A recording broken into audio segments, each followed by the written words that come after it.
Ladies and gentlemen, landlords, how they're affected, tenants, how they're affected, the short to mid to long term differences we're seeing in the market, and that sort of projection. We're going to talk about it today. Stay tuned.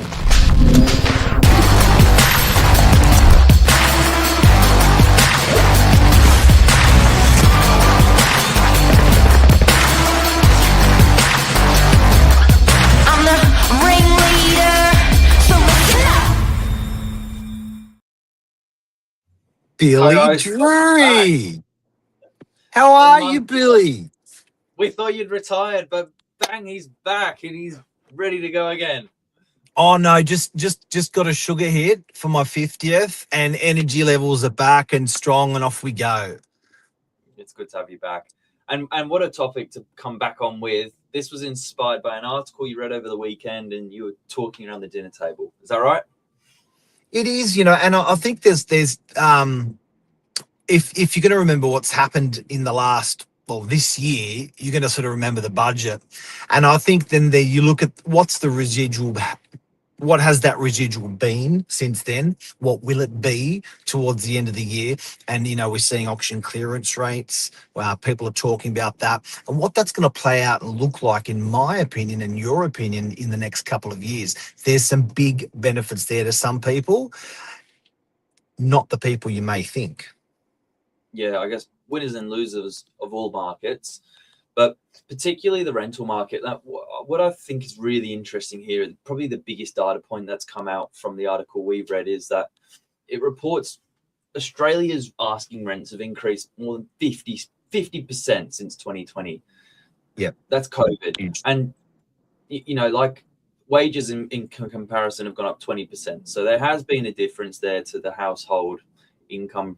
Proportionately, it's getting more expensive to rent assuming wage growth. And, this is probably people feeling on the back of COVID, but that's now 6 years down the track. It's been a while. Like, COVID was a time ago. I think the most powerful thing I could say before we get into any of this is that energy doesn't get burnt or buried. It gets transferred. Money doesn't get burnt or buried, it gets transferred. And I remember saying that over and over and over to the team through COVID, to our teams, saying, guys, you just got to be where Johnny on the spot is. If there's enormous change and changes within the market, where is that transitional? Where is that energy going to? I think what we're talking about today is the rental market, and we all accept the changes that have happened in the last 3, 6, 5 months, and then maybe even 3 to 5 years. But where does that push the energy to? Yeah, that's right. And yeah, you can get very wrapped up in talking about the sales market. That's one that's reported in the media the most. So we're not going to touch that this morning. We're just going to talk about rents. But yeah, there is rental pain, but is it landlord gain? Because the ratio of rent coming in to expenses going out, there's a reason that there's a lot of investors that have left the marketplace. It's because they're not positively geared. So people are pulling money out of their pocket to fund a rental property for the benefit of capital growth.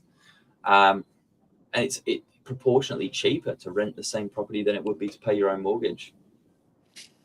And then when you look at the flip side, if you do want to become an owner instead of a tenant, is it cheaper? No. So it's sort of, it's one hand washes the other hand. Like, I don't know, like it seems like it's the fundamentals in that marketplace, building, immigration and all that sort of stuff. I think people really just have to look at what they're doing. I think it's been, for a landlord, it's been very easy to address the negatives that have happened. But I think quietly there's been some really nice positives going through to landlords. If you buy a property today in the Northern Beaches in Sydney, it's going to be the fastest positively gained property that you ever would have seen, certainly in my career of 30, 35 years. So traditionally, from a property to go to be purchased, and you borrow almost all the money, and then for it to be positively geared, the rent is higher than the mortgage, repayments, it's traditionally taken 6 years. Now, I think that's going to probably look like 3 to 4 years on something you're buying today, maybe even 1 to 2 years. We had a townhouse in South Creek Road that was sold for 1.45 that was rented for $18.50 a week. That's positively geared straight away. Yes, big money, big rent. We've got a couple of things to show you as well this morning. Here, have a quick look at this. Show us, Bill. Show us. So this is growth in asking dwelling rents since May 2020. It's got Australia in red, America, Canada, New Zealand. Look at that explosion. Oh. Since May 2022. You know, Wow. it's a big jump. Interesting. Melbourne's experienced the lowest rental growth of any Australian capital city. Victoria has built more homes per capita than any other state. So it's just supply. Yeah. It's filling the pipeline with what's needed. It's not that they've underperformed. I highly doubt that. They've just, I think spot on. Yeah. They've just been building. And supply matters. You know, they are saying Melbourne's still experiencing a shortage of rental. Vacancy rates are still remaining low. So it's not that properties are not going up in price and they're sitting vacant. It's quite the opposite. So I think all in all from today, guys and girls, what we're trying to illustrate is there's the face value of what a landlord or maybe a tenant would see in the marketplace, but then there's this undercurrent that's also happening that often we are very reactive to what's happened in the last couple of days or the last couple of months, but we don't think about the last couple of years or certainly the decade. But it's been an incredible 5 years and even decade for rental increases for landlords. Albeit at the same time, I understand there's been a lot of restrictions that's been put on landlords and stuff like that. And I think for tenants in the marketplace, it's definitely been tougher with those rental increases that come through. But equally, for mortgage holders, it's also been tougher. Because these cats were sitting on 2 or 3% interest rates. Now they're sitting on 6 or 7%. So it is tougher for everyone, for a tenant and for an owner occupier or a landlord holding a mortgage with those rates going up. So it's when the going gets tough, the tough gets going. Yeah, I think the biggest broader takeaway is that the housing supply and migration, the patterns that probably have the greatest influence on what's going to happen to rent moving forward. It's not your government. It's not what the landlord wants. It's not the $20 increase or the interest rate. It's basically where's the supply coming from and how many people are needing accommodation. Yeah, but I think people forget it's a tap. And I think people forget that someone's got a hand on that tap. So it's not the gods that are creating the rental increases or the gods that are creating the interest rate reductions or increases. It's the government.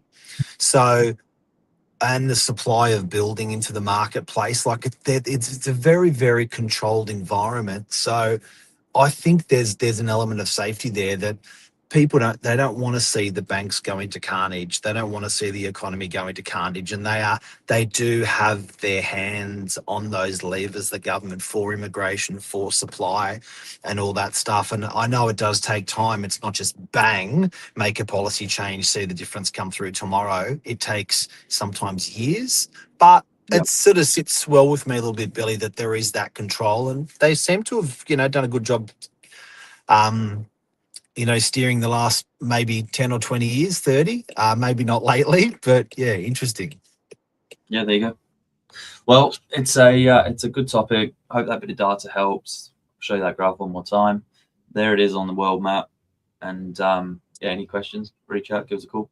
Doing a lot of rental appraisal at the moment. People built some equity in, now they're looking at moving into their new place. So there's a couple of good conversations there happening. Yeah, we've had a lot of rental properties come on. You're right. So it's exciting. Yeah, like if you don't, I think sometimes people forget that they don't need to basically buy the home and live in it forever. They can buy it, then they can become a landlord themselves and rent first. Give yourself that flexibility. It's a nice way of doing it. Or first home buyers moving back into their family home and then renting the first home property out after a year or two. Yep. Yeah, absolutely. Thank you. Thanks, Billy Bob. Have a great day. Have a good day. You too. See you, everyone. Happy Monday.